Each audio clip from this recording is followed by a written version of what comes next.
제주도가 저에게 굉장히 특별한 의미가 있는 곳이거든요. 단순히 맛집과 예쁜 장소들만 있는 곳은 아니거든요.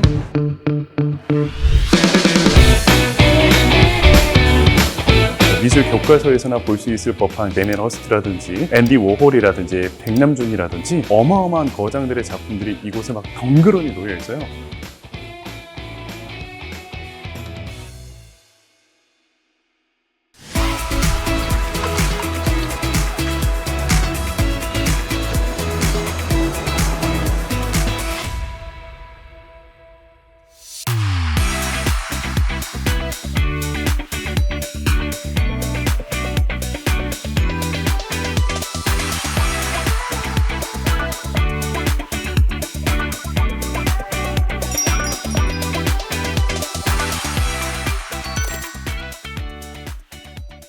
제주도가 저에게 굉장히 특별한 의미가 있는 곳이거든요.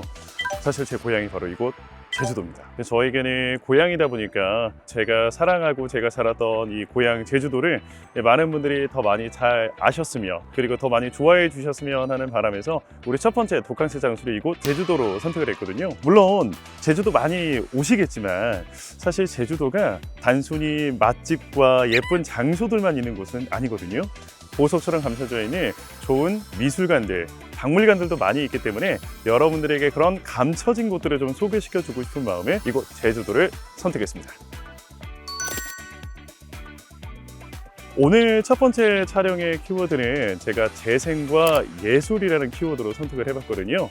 그게 어떤 의미인지는 잠시 뒤에 우리가 방문하게 되는 첫 번째 미술관에서 그 의미를 확인하실 수 있으실 것 같아요. 일단 지금 우리가 서 있는 이곳은 탑동이라고 하는 곳이거든요. 여기 방파제 거리를 쭉 이어서 이 일대를 전부 다 탑동이라고 불러요. 많은 분들이 탑동이라고 하는 곳을 동네 이름이라고 생각을 하시고 실제 행정구역이 있다고 생각을 하시는데 실제 행정구역은 아니고요. 그냥 이 지역 사람들이 부르는 그냥 명칭 같은 거라고 생각하시면 될 것 같아요.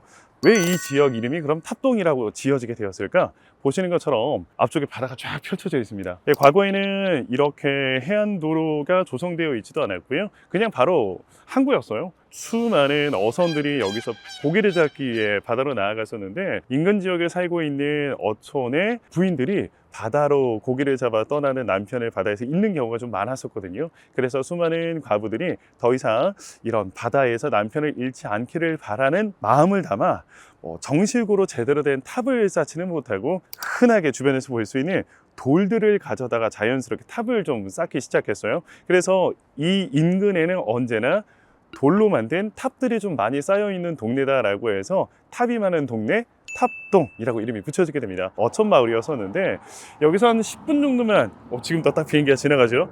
바로 근처에 제주 공항이 위치해 있거든요. 그러다 보니 자연스럽게 제주 관광 활성화를 위해서 공항 인근에 해안도로가 연결되기 시작하는데 그렇게 연결된 지점이 바로 이곳이었습니다. 그리고 자연스럽게 방파제가 조성이 되었고 90년대 들어서부터는 수많은 호텔들도 들어서기 시작하고요. 그러면서 제주 최대 번화가가 되었던 곳이 바로 탑동이었습니다.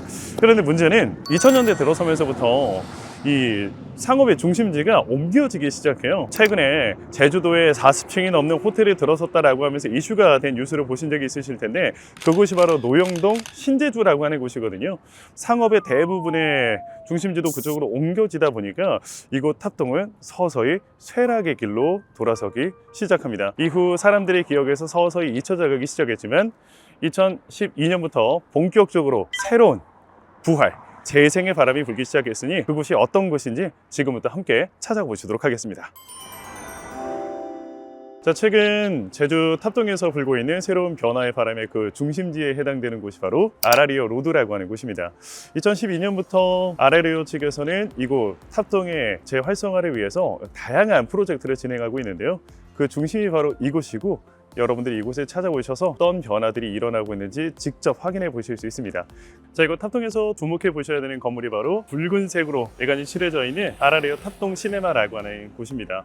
이곳은 1999년 탑동이 한참 번영기를 누리고 있었던 시절에 제주도 처음으로 멀티플렉스 극장이 있었던 곳입니다. 탑동이 서서히 쇠퇴의 길을 걸어가면서부터 결국 2005년 문을 닫고 이후에 버려지고 방치되는 수순들이 이루어지게 되죠. 이후 버려졌던 이곳 탑동 시네마 합동시네마를 아라리오의 회장이신 김창일 회장께서 이곳을 매입을 하신 뒤에 지금처럼 미술관으로 탈바꿈하게 됩니다. 미술의 종합 선물 세트 같은 다양한 작품들을 만나볼 수 있는 곳이니 안쪽으로 들어가셔서 어떤 작품들을 만나볼 수 있는지 함께 살펴보도록 하겠습니다. 입구 쪽에도 작품이 하나 있는데요. 보시면 시킴이라고 하는 작가의 작품이에요. 시킴은 아라리오의 회장인 김창일님의 예명이라고 생각하시면 되는데요. 창일의 약자 CI를 따서 CI 킴이라고 활동을 하시는데, 외국 사람들이 CI 킴이라고 부르지 않고 이제 시킴이라고 부르던 것에서 본인의 예명을 따오셨다고 합니다. 본인 스스로도 예술가로 활동을 하고 계시거든요. 그 작품 가운데 하나라고 보시면 될 것 같아요. 아마 본인을 상징하는 작품이 아닐까 싶어요. 나 스스로가 예술 작품이 되었고, 나 스스로가 예술가로서 많은 사람들에게 이렇게 예술 작품을 보여준다라고 하는 그런 의미가 담겨져 있는 작품이지 않을까 싶습니다.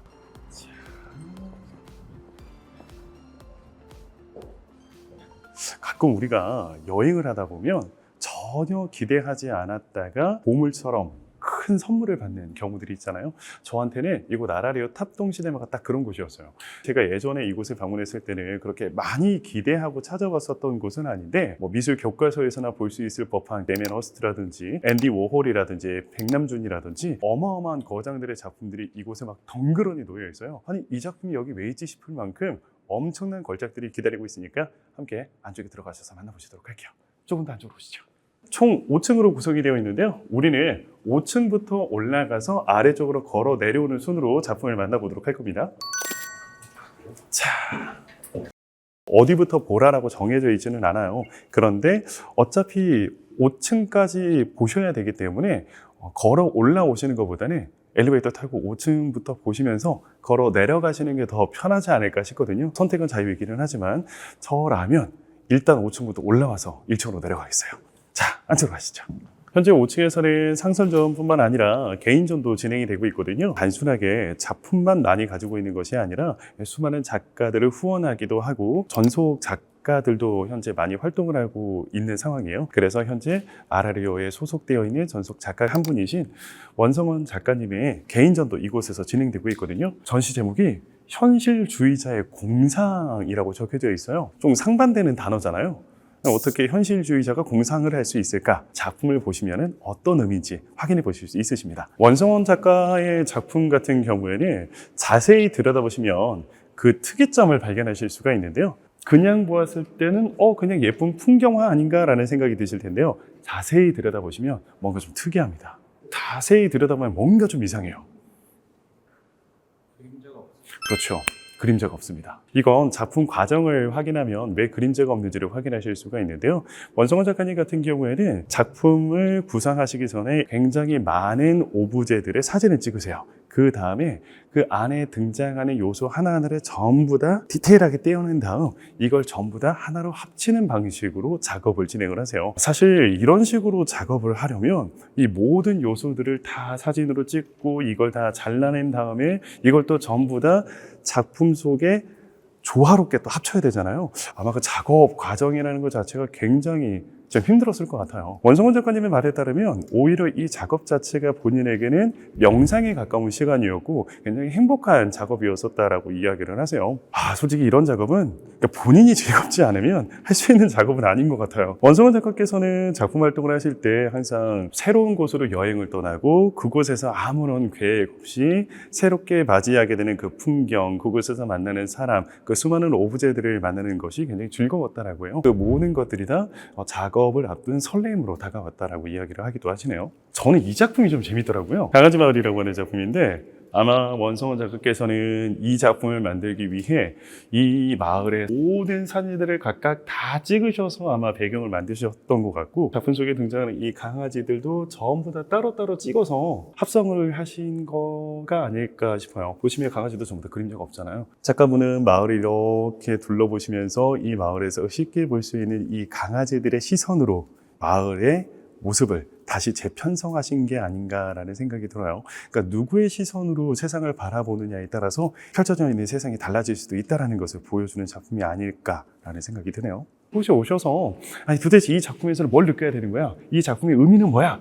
이렇게 뭔가 정답을 찾아내려고 하지 마시고요. 그냥 작가가 느꼈던 것처럼 여러분들도 작품 보시면서 그냥 여러분들만의 감상을 만들어내시면 되고 여러분들만의 휴식을 여기서 취해 보시면 되실 것 같아요. 항상 뭔가를 내가 깨달아야 된다라는 관념에서 좀 벗어나셔서 그냥 느끼시면 됩니다. 그냥 보셨을 때 나한테 좋으면 좋은 그림이고 내가 보았을 때 아무런 감동도 다가오지 않는다. 그럼 그 작품이 안 좋은 게 아니라 그냥 얘하고 나하고 안 맞구나라고 생각하시면 되세요. 자, 그럼 다음 작품 보러 가실까요? 4층에서 처음으로 우리를 맞이해주는 작품은 조지 시걸의 우연한 만남이라는 작품인데 가까이 오셔서 보시면 작품 속에 등장하는 인물들의 디테일이 굉장히 살아있습니다. 섬세하고 정말 살아있는 사람처럼 작품이 구성이 되어 있어요. 심지어 가장 오른쪽에 있는 남자 한번 보세요. 전형적인 중년 남성의 거북목까지 완벽하게 표현이 되어 있죠. 왜 이렇게 정교하게 표현이 되어 있을까 하고 봤더니 작품을 만드는 방식 때문인데 일명 석고뜨기라고 하죠. 사람 몸에 직접 석고를 발라서 본을 뜬 다음 이후 주조 틀을 따서 청정물을 부어서 만든 방식으로 조각을 만들게 돼요. 그래서 사람 몸을 그대로 본 떠서 만들다 보니까 자연스럽게 실제 사람처럼 작품이 만들어질 수가 있는 겁니다. 이 작품에서 진짜 보셔야 되는 것은 작품 속에 등장하고 있는 인물들의 표정이에요. 다 무표정합니다. 지금 당장이라도 그냥 거리에서 우연히 사람들이 만난 것만 같은 상황이 연출되어 있는데 그곳에 등장하고 있는 사람들의 표정들이 전부 다 없어요. 일상적으로 벌어질 수 있는 상황 속에서 이 사람들이 각각 느끼는 개개인 간의 고립감이라든지 그 단절감들을 표현을 함으로써 다시 한번 사람들 간의 관계성에 대해서 한번 생각을 해보자라는 취지로 작품이 만들어졌다고 하네요. 자, 이쪽으로 오시면 또 독특한 작품을 만나볼 수가 있는데요. 뉴욕과 상하이에서 최근 왕성한 활동을 하고 계시는 이 장환 작가의 영웅 넘버 2라고 하는 작품입니다. 이 장환 작가 같은 경우에는 다양한 소재들을 활용을 해서 실험적인 작품들을 많이 만들고 계시는 작가로 알려져 있어요. 최근 중국에서 가장 핫한 작가 중 한 명이라고도 꼽아볼 수가 있는데 작가는 소 100마리의 가죽을 이용을 해서 지금 눈앞에 펼쳐져 있는 엄청난 사이즈의 영웅을 만들어내게 됩니다. 요즘 세상이 굉장히 좀 각박하기도 하고 개개인이 해결할 수 없는 정말 세계적으로 말도 안 되는 일들이 벌어지고 있잖아요. 모든 세상의 갈등들을 이런 엄청난 영웅이 등장해서 모든 것들을 해결하고 우리 인류의 평화를 가져다 주기를 바라는 마음으로 상상 속의 영웅을 만들어냈다고 하는데요. 뒤편에도 소 가죽들을 활용해서 다양한 작품을 만들어내고 있기도 하고요. 이곳에 있는 작품들이 아라리오의 수장이자 시킴이라는 이름으로 활동을 하고 계시는 김창일 작가님의 작품들입니다. 제가 처음에 오늘 주제 키워드가 재생과 예술이라고 말씀을 드렸잖아요. 마네킹들이 쭉 전시가 되어 있는데 그 정중앙에 해골이 있고요. 의사 가운을 입고 있네요. 이름표를 메고 계시는데 김창일 시킴이라고 적혀져 있네요. 일단 그 주변에 있는 수많은 마네킹들은 온전해 보이는 것이 흔치 않고요. 훼손된 것들도 보이고 쓰레기들도 막 보이는 것 같아요. 지금 어떤 이야기를 하는지 우리가 충분히 상상을 해볼 수 있을 것 같아요. 이 작품을 오롯이 이해하기 위해서는 이 시킴의 인생을 조금 들여다보셔야 될 것 같은데 천안을 중심으로 사업가로 활동을 하고 계시던 이분은 1978년 어느 날 우연히 예술작품 하나를 매입을 하면서부터 본격적으로 예술의 세계에 빠져들기 시작했다라고 해요. 그리고 이후 사업이 성공해 가는 그 과정 속에서 언제나 예술품을 하나둘씩 수집하기 시작하셨고 현재는 전 세계 100대 컬렉터에 무려 3번이나 이름을 올릴 만큼이나 대한민국 최고의 컬렉터 가운데 한 분으로 자리매김을 하게 됩니다. 그리고 이후에는 작품을 수집하는 것에서 그치지 않고 본인 스스로도 예술가로서 작품 활동을 하기 시작하시는데요. 이분이 예술가로 본격적으로 활동을 하시면서 자기 인생을 쭉 들여다보니까 언제나 고독하고 외로웠던 나의 인생처럼 예술 작품도 나의 인생을 좀 담아내면 좋겠다라는 생각이셨던지 우리 주변에 흔하게 볼 수 있는 것들, 주변에 방치되어 있는 물건들이라든지 아니면 버려져 있는 쓰레기 같은 것들을 한데 모아서 이걸 바탕으로 예술 작품을 만들기 시작해요. 자기가 예술을 통해서 다시 생명을 얻었듯 버려져 있는 것들의 생명을 불어넣어 예술이라는 이름으로 다시 재탄생되기를 바라는 마음으로 작품을 만드셨다라고 해요. 정 가운데에 시킴님이 지금 의사처럼 꾸며져 있는 것은 버려져 있고 방치되어 있는 것들을 다시 자기가 생명을 불어넣듯 사람들에게서 점점 외면당하고 죽어가는 탑동이 이 갤러리로 인하여 다시 살아나기를 바라는 마음을 담아 마치 내가 예술의 의사, 이 지역을 되살리는 그런 의사와도 같은 삶을 살아가고 싶다라는 의미로 이런 작품을 만드신 게 아닌가라는 생각이 좀 들어요. 그리고 이쪽으로 오시면 또 다른 작품을 만나볼 수가 있는데요. 꿈이라는 작품이에요. 그런데 여기서는 꿈이라는 작품만 보시면 안 되고요. 그 주변도 같이 살펴보셔야 되는데 아래쪽에 보시면 양옆 그리고 왼쪽 위편까지 생쥐 3마리가 있습니다. 너무 디테일이 좀 살아있어서 가끔 관람객들 가운데 진짜 생쥐인 줄 알고 놀라시는 분들이 계시는데요. 이것도 진짜 같은 작품이에요. 꿈이라는 글자 주변에 왜 이렇게 생쥐가 나뒹굴고 있을까? 이유가 있는데요. 이분은 언제나 꿈을 꾸셨잖아요. 아트 컬렉터로서의 꿈, 그리고 예술가로서의 꿈. 그런데 시킴 작가님 같은 경우에는 아까도 말씀드렸지만 사업가 출신이고요. 어느 날 갑자기 운명처럼 예술에 빠져들게 되셨던 분이에요. 그러다 보니 처음 예술가의 꿈을 꿨을 때 주변에서 안 좋은 시각을 갖고 바라보는 분들이 분명 있었을 겁니다. 우리가 보통 생쥐를 어디서 만날 수 있죠? 깨끗하거나 뭐 좋은 환경에서 볼 수 있는 동물은 아니잖아요. 뭐 어두운 뒷골목, 뭐 하수구, 지저분하고 습한 그런 곳들에서 생쥐를 많이 볼 수 있잖아요. 처음 시킴님께서 꿈꿨었던 그 꿈은 이런 생쥐가 나뒹구는 굉장히 좋지 않은 곳이었었지만 나는 사람들이 내가 그곳에 있다라고 생각을 한 그때도 꿈을 꾸었고 너희들이 정말 별것 아니라고 치부했었던 나의 그런 보잘것없는 꿈이었지만 나는 이 꿈을 이렇게 이뤄내었다. 아마 예전에 자기를 향해서 그 손가락질을 하고 좋지 않은 얘기를 했던 사람들에게 너희가 내 꿈을 이렇게 폄하했지만 나는 이 꿈 이뤘어 라고 이야기하고 계시는 게 아닌가라는 생각이 들어요. 그리고 언제나 이 꿈이라고 하는 키워드는 시키님이 많은 사람들에게 이야기하는 단어인 것 같기도 해요. 곳곳의 벽면에 시키님께서 직접 이렇게 꿈이라는 막 글자를 여기저기 많이 써두셨으니까 그런 거 한번 찾아보시는 것도 재밌으실 것 같아요. 자, 그럼 우리 다음 작품으로 또 일행해 보시도록 할게요.